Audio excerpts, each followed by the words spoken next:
Hi, I'm here to tell you a little bit about my time here at West Holmes. I've been leading up the team here at West Holmes for about 3 or 4 years now, and one of the great things I got to do while I was here was go into the high school.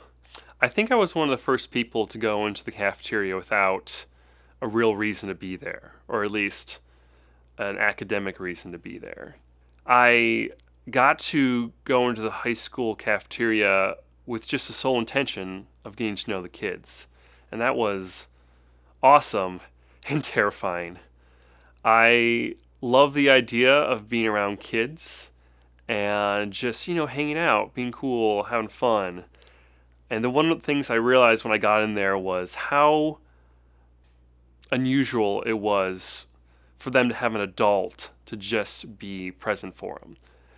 I found them always asking why I was here, what was my intention, as if I had some type of secret motive to sign them up for jury duty or something.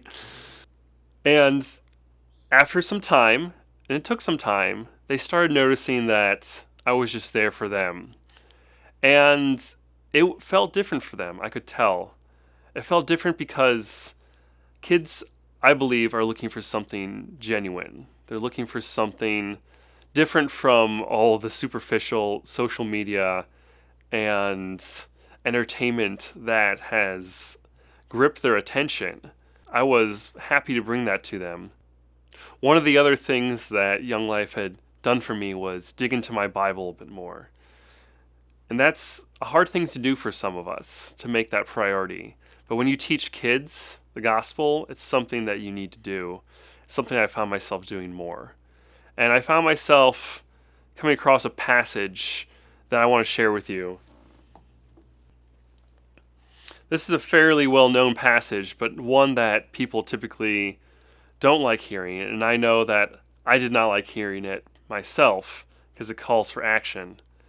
We're in Romans 10:14.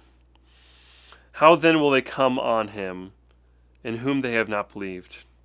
And how are they to believe in him whom they have never heard? And how are they to hear without someone preaching? And how are they to preach unless they are sent? I was sent into the West Holmes cafeteria. Now, I wasn't exactly sent into the high school to preach, but I was sent to build a relationship, to then get the privilege of preaching to these high school friends. It took a while, especially with some of the kids not wanting anything to do with church or God. It needed that relationship. It really did, before they would come to something where the Bible would even be cracked open. And I'm so glad to be a part of that. And I'm so glad that Young Life has pushed me into that. And I just want to take this time to thank you for your contribution to Young Life, whatever it may look like.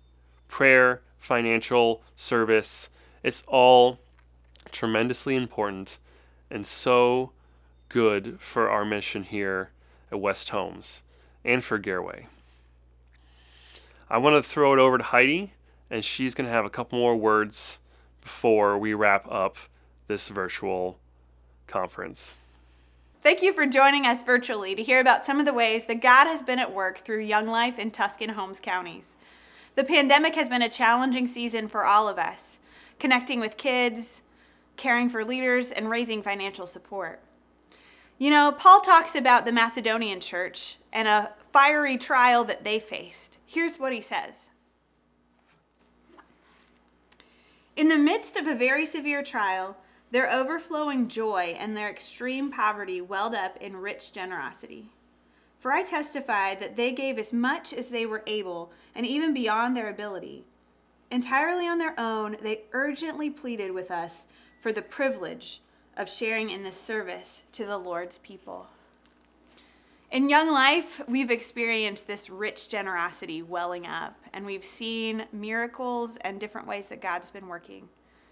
We are so thankful for all of you who continued to give, to pray, and to share your time and other resources so that kids in our community could hear the gospel. I invite you to continue joining with us in mission.